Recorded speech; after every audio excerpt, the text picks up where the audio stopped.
To be beautiful, you have to be born beautiful. And to appear so, you have to suffer. So says an old French proverb. It's scary to imagine what sacrifices women made for the sake of ephemeral beauty standards. Today, we will tell you about the 10 most deadly fashion trends of the past, which really killed. What elements of clothing could lead to death? What incredibly popular closet item was compared to an instrument of torture? What were crinolines dangerous, and why did rats get rats in their hair?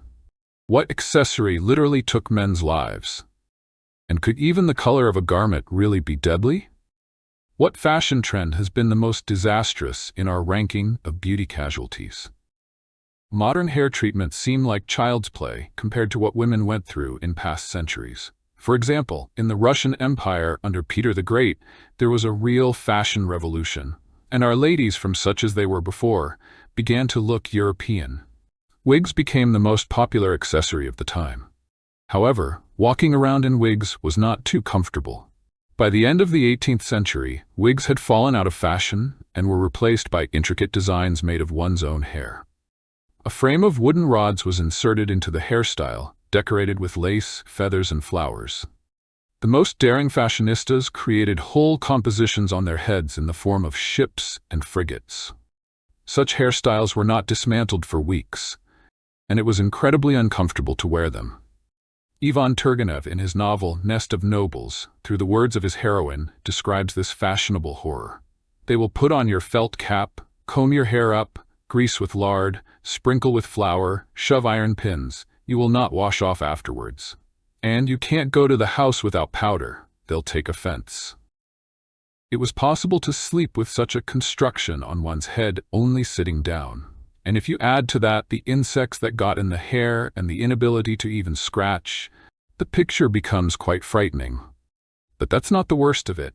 Women could get their hair caught in tree branches and get stuck.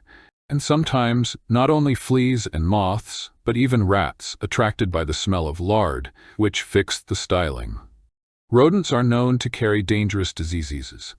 To protect themselves, ladies put special cages around their hair at night, so that mice could not get closer. But if you think this is the most embarrassing thing in the history of fashion, think of the plumes of dresses. For example, the coronation dress of Catherine II had a 70-meter-long train carried by 50 page boys. In the 19th century, the plumes became even longer, creating a huge inconvenience in everyday life. Here is how Fyodor Dostoevsky describes this phenomenon. She is walking along the boulevard, and behind her plume of 1.5 arsenic, and dust is sweeping.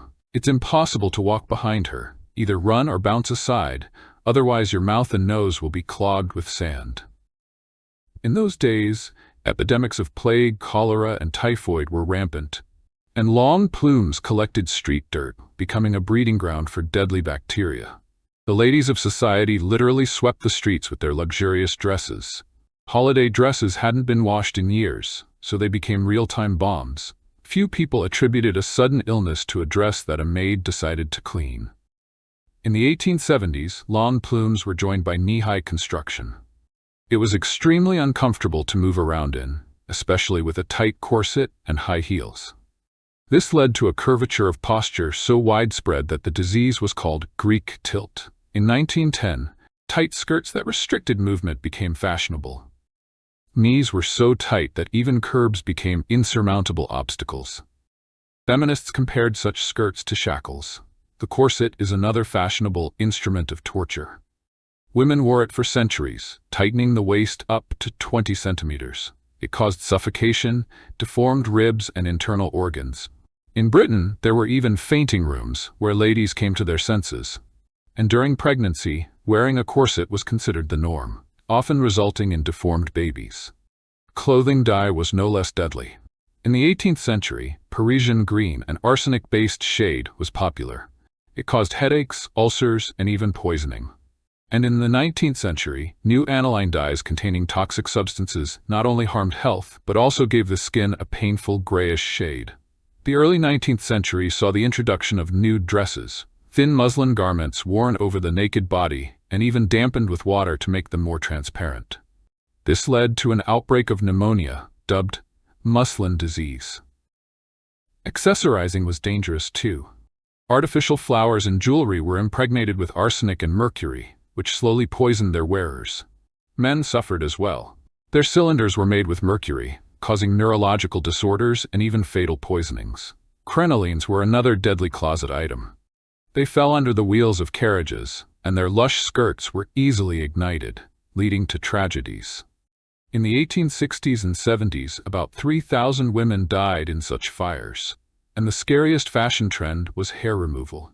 At the beginning of the 20th century, it began to be carried out with the help of X-rays. Hair did disappear, but with them went health and youth. Many women died of radiation sickness. And what modern trends, in your opinion, will be called ridiculous or dangerous centuries later?